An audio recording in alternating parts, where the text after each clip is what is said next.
السلام علیکم ورحمۃ اللہ وبرکاتہ۔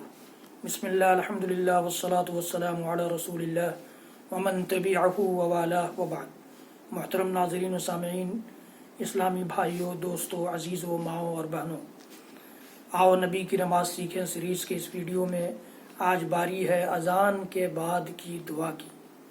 حضرات گرامی، میں کوشش کروں گا کہ دعا آپ کو اس طرح سے سکھاؤں کہ آپ سن کر بھی یاد کر لیں یا کر سکیں۔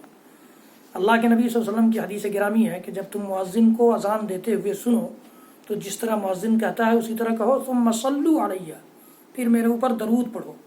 یہاں لوگ اذان سے پہلے اپنا بنایا ہوا درود پڑھ لیتے ہیں، اذان کے بعد درود پڑھنا ہے، یہ تو بہت سے لوگوں کو پتہ بھی نہیں ہوگا۔ اذان کے بعد اللہ کے رسول فرماتے ہیں ثم صلوا علیہ، اذان کا جواب دے لینے کے بعد مجھ پر درود پڑھو، فإنہ من صلی علیہ صلاۃ صلی اللہ علیہ بہا عشرہ، کہ میرے اوپر جو ایک بار درود پڑتا ہے اللہ تعالیٰ اس پر 10 رحمتیں نازل فرماتا ہے۔ ثم صلوا اللہ لی الوسیلہ، پھر اللہ سے میرے لیے وسیلہ طلب کرو۔ فمن سأل لی الوسیلۃ حلت علیہ الشفاعہ، جو میرے لیے وسیلہ طلب کرے گا اللہ تعالیٰ سے تو اللہ تعالیٰ کی جانب سے اس پر شفاعت میری واجب ہو جائے گی، اس کے لیے شفاعت حلال ہو جائے گی۔ صحیح مسلم کی روایت ہے۔ لہٰذا اذان کا جواب دینے کے بعد درود شریف پڑھ لیں، کیونکہ جو درود ابراہیم پڑھے گا اللہ اس پر 10 رحمتیں نازل فرمائے گا۔ پھر یہ دعا پڑھیں، یہ دعائے وسیلہ ہے جو اللہ کے رسول نے فرمایا کہ وسیلہ میرے لیے طلب کریں، وہ دعائے وسیلہ یہی ہے، اللہم رب هذه الدعوة التامة، اللہم رب هذه الدعوة التامة والصلاة القائمة آتی محمدا الوسیلة والفضیلة وابعثه مقاما محمودا الذی وعدته انک لا تخلف المیعاد۔ یہ دعا ہے جو صحیح بخاری کی روایت ہے اور السنن الکبریٰ للبیہقی کی روایت ہے، سند صحیح ہے۔ تو یہ اللہ کے رسول صلی اللہ علیہ وسلم نے دعا سکھلائی ہے، پھر سے سن لیجئے تاکہ آپ یاد کر سکیں۔ میں نے کہا تھا کہ میں اس طرح کوشش کروں گا کہ دعا آپ کو سناؤں کہ آپ یاد کر سکیں۔ اللہم رب هذه الدعوة التامة والصلاة القائمة آتی محمدا الوسیلة والفضیلة وابعثه مقاما محمودا الذی وعدته۔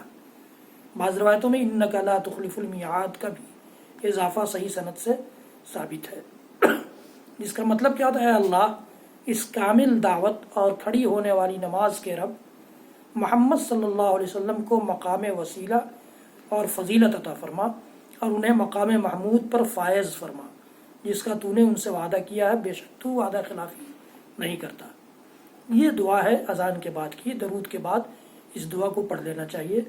اور میں نے بتایا تھا آپ کو اس سے پہلے کہ اشہد ان لا الہ الا اللہ اشہد ان محمد رسول اللہ کے بعد اشہد ان لا الہ الا اللہ وحدہ لا شریک لہ وان محمد عبدہ ورسولہ رضیت باللہ ربا وبمحمد نبیہ وبالاسلام دینا والی جو دعا ہے وہ بھی پڑھنا ثابت ہے۔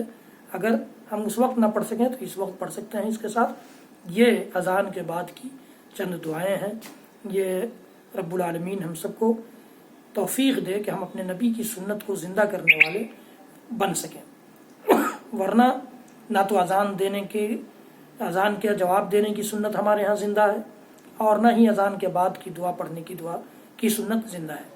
اذان ہوتی رہتی ہے، لوگ اپنے کاموں میں مشغول رہتے ہیں، اپنے مٹر گشتیوں میں مشغول رہتے ہیں، اپنے کپاسٹنگ میں مصروف رہتے ہیں، بلکہ بعض جگہوں پہ ٹی وی چلتی رہتی ہے یا گانے چلتے رہتے ہیں، ساری چیزیں، ساری مشغولیتیں اسی طرح جاری رہتی ہیں جس طرح عام حالات میں جاری رہتی ہیں۔ اذان سے ہماری زندگی میں یا ہمارے روٹین میں کوئی تبدیلی نہیں آتی۔